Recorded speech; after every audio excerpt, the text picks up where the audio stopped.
Donald Trump threatens to punish South Africa over looming land expropriations. And Beyonce and South Africa's voter Kellerman win big at the Grammys. Hello, I'm Jane Dutton. This is Eyewitness News. The presidency says it believes US President Donald Trump's reading of the recent promulgated Expropriation Act has been a misunderstanding and a misrepresentation. Last night, Trump told reporters that he was cutting all aid to South Africa because the government is doing, quote, terrible things, including confiscating land. Terrible things are happening in South Africa. The leadership is doing some terrible things, horrible things. So that's under investigation right now. We'll make a determination.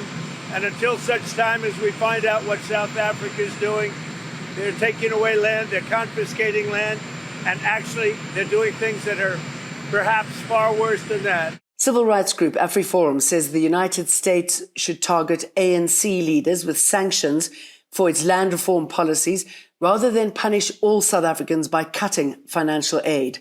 Trump last night announced that the US will cancel all aid to South Africa pending a full assessment of the land confiscation that he believes is taking place in the country. The US currently supports South Africa's HIV/AIDS program, and the country also benefits from a preferential export agreement under the Africa Growth and Opportunity Act. The forum's chief executive officer, Kali Kriel, says his organization will ask the government to table an amendment to the Expropriation Act to guarantee property rights.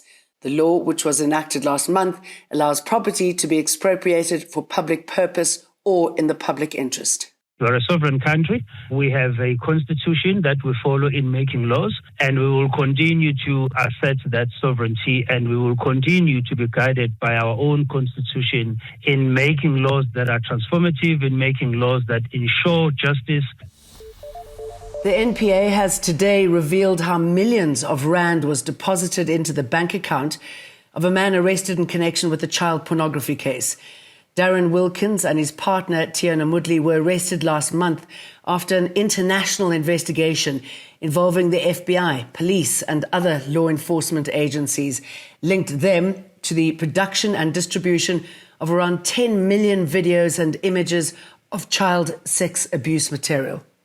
A child pornography case against a Midrand man and his girlfriend has been postponed to Friday.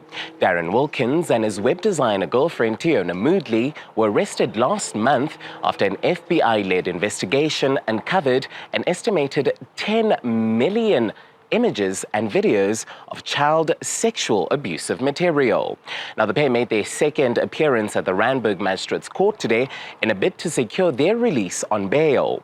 Reading out the investigating officer's bail statement, the state highlighted other key issues which were not brought to the court's attention. Siding with the defense, Magistrate Raghunanda then postponed the matter to February 7th on Friday. Monki Zikoko, Eyewitness News at the Randburg Magistrates Court. Should it be established that Rwanda deliberately targeted South African forces, then President Cyril Ramaphosa must act decisively. South Africa cannot continue diplomatic and trade relations with a nation that undermines its sovereignty and endangers its citizens. A retired South African general with first-hand experience of war-torn Democratic Republic of Congo has called for South Africa to put pressure on M23 rebels as negotiations continue to get SANDF members back home. General Derek Ngwebu says South Africa's challenge in Goma is due to dealing with a non-state actor. This means normal humanitarian laws, which affords countries a pathway to collect their troops who've been injured or have died. 14 South African troops sent to DRC on a peacekeeping mission were killed in conflict between DRC army forces and M23 rebels. We need to engage for the sake of making sure that the wounded and the dead can be repatriated. And that will happen. You need to speak to whoever is in charge. We heard that SANDF members had not been adequately equipped versus claims that South African troops inflicted maximum damage on the M23 side. Repairs to the damaged Lillian Ngoyi Street in downtown Johannesburg are progressing, with completion expected by August. Nearly 20 months after the street was destroyed by a gas explosion, it remains a construction zone due to delays in fixing the corridor.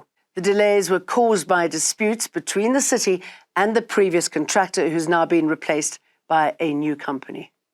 This is the Lillian Ngoyi Street, formerly known as the Bree Street in the inner city of Johannesburg. You would remember that in July 2023, this street was destroyed by a gas explosion, which of course also affected the businesses on this street.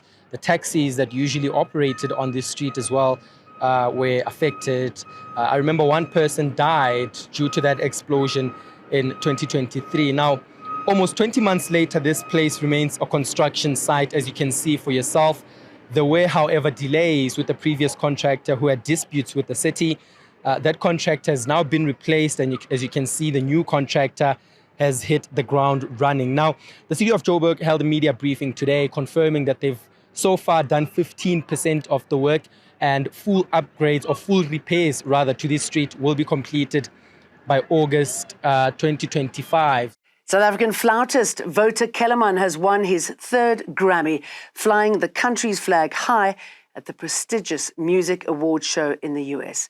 Kellerman, alongside a Japanese cellist and Indian vocalist, won Best New Age Ambient or Chant for their album Triveni. This is his third Grammy win, the first one being in 2015 and the second in 2023. Everybody, all our fellow nominees were so really, really good music. So it was a very difficult, contested category. And so I'm just very grateful that the music, we worked so hard on the music. It's just nice to see that it gets recognized. Beyonce's Cowboy Carter has won Best Album at the Grammys.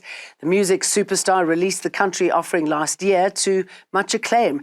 She also won the Best Country Album, and a collaboration with Miley Cyrus also took home an award at the Grammys. Beyoncé is the first black woman in the 21st century to win the prize. And I just want to thank the Grammys, every songwriter, every collaborator, every producer, all of the hard work. I want to dedicate this to Miss Martell, and I hope we just keep pushing forward, opening doors. God bless y'all. Thank you so much. Thank you. That's it from us. See you for more again tomorrow. Eyewitness News. In touch, in tune, and independent. For the latest, log on to ewn.co.za or ewn.mobi.